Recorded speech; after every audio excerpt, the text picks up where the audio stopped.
Salut à tous, comme d'habitude laissez un pouce bleu et partagez la vidéo, ça aide énormément la chaîne à gagner en visibilité. Et si vous voulez soutenir, ça se passe sur Utip, en devenant Fire Tipper si vous pouvez vous le permettre. Aujourd'hui un nouveau Tron of Series, le dernier remonte au 20 décembre avec The Boys, que j'avais vraiment adoré sur le moment, mais à la base je devais bel et bien vous parler de 10%, donc on le fait des mois en retard, mais comme vous le savez déjà, mieux vaut tard que jamais.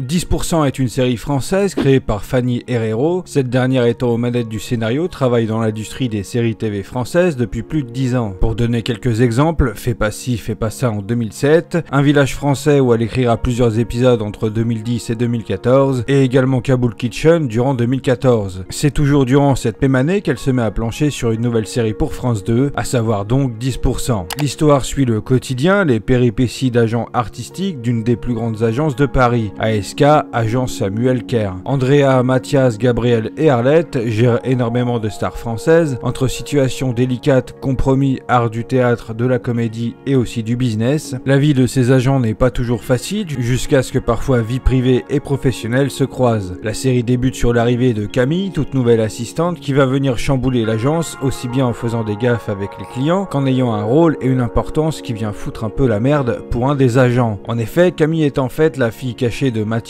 le numéro 2 de l'agence. Cette dernière qui lui a fait du chantage pour trouver du boulot sur Paris. Mais ce n'est pas le seul enjeu de la série, puisqu'en fin du premier épisode, le fondateur et patron de l'agence décède suite à un accident, ce qui a pour effet de refroidir beaucoup de leurs clients qui avaient signé grâce à la présence de Samuel Kerr, un grand agent fortement respecté dans le milieu. Du coup, le gros enjeu de la série est de remonter la pente, rassurer les clients et faire en sorte que la boîte ne coule pas. Nos 4 agents et leurs assistants sont comme une famille, et comme dans toute famille, c'est pas tout rose. Mais les temps sont durs, et ils vont devoir tout donner ensemble pour sauver leur agence.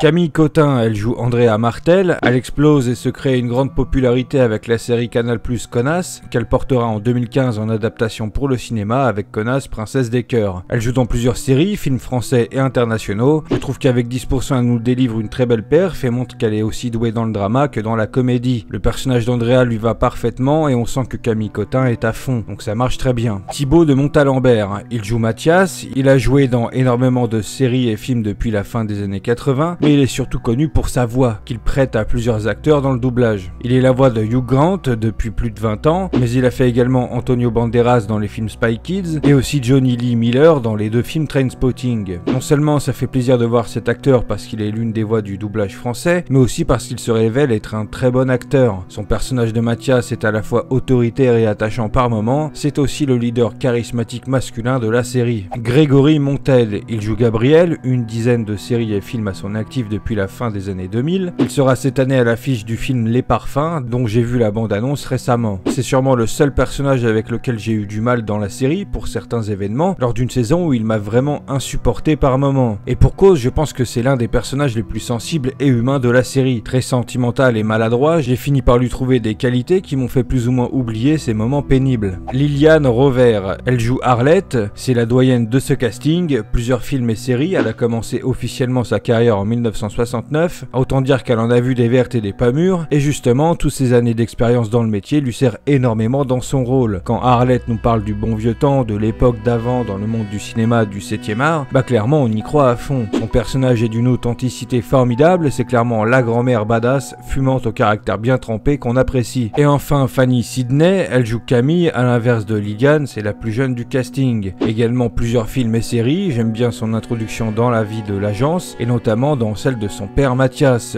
pour qui la situation est plus que dérangeante. Fanny livre également une belle perf sur le rôle.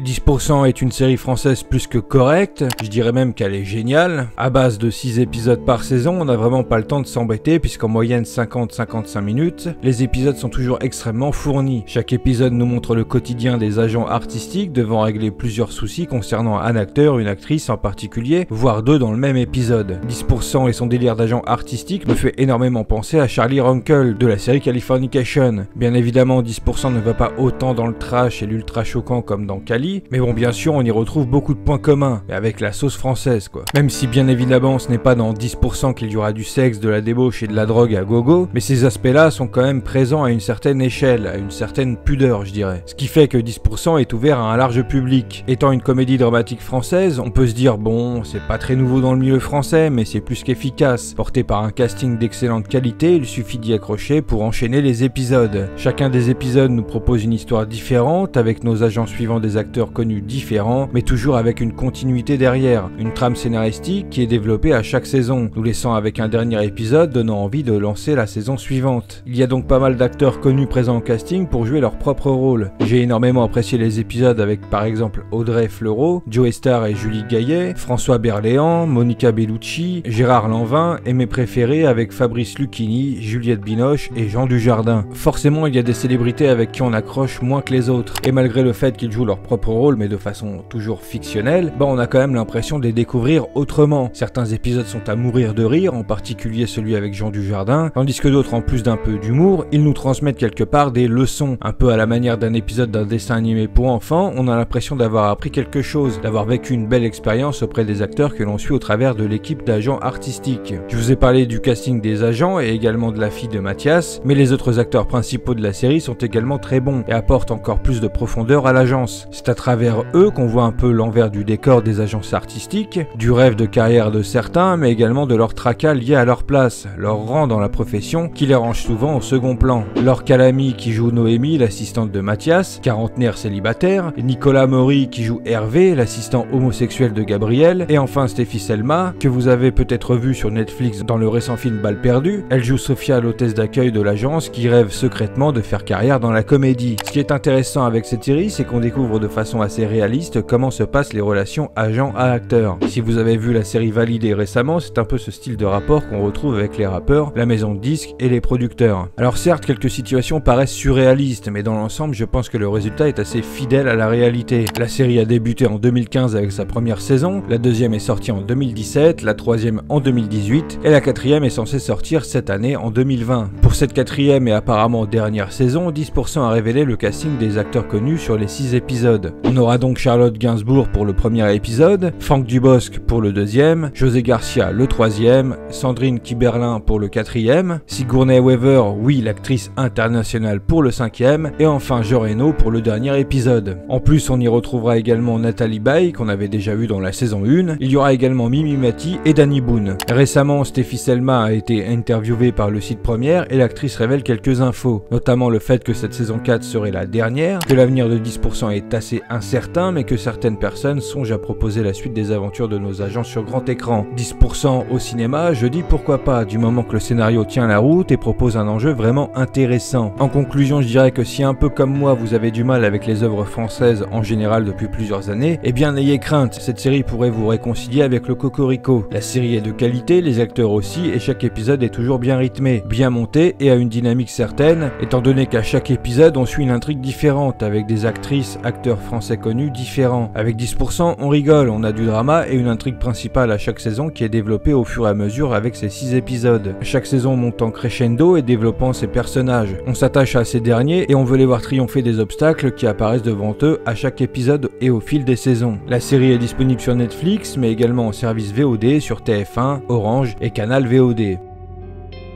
J'espère que cette petite vidéo vous aura donné envie de regarder la série. Si c'est le cas, abonnez-vous à la chaîne si ce n'est pas déjà fait, cochez sur la cloche YouTube pour ne pas rater les prochaines vidéos. Si à raison vous ne faites pas entièrement confiance en cette cloche, venez me suivre sur Twitter, j'y suis très actif. Je suis également sur Instagram, je fais des lives sur Twitch et un serveur Discord est à votre disposition. Sur ce, je vous dis à bientôt pour une prochaine vidéo.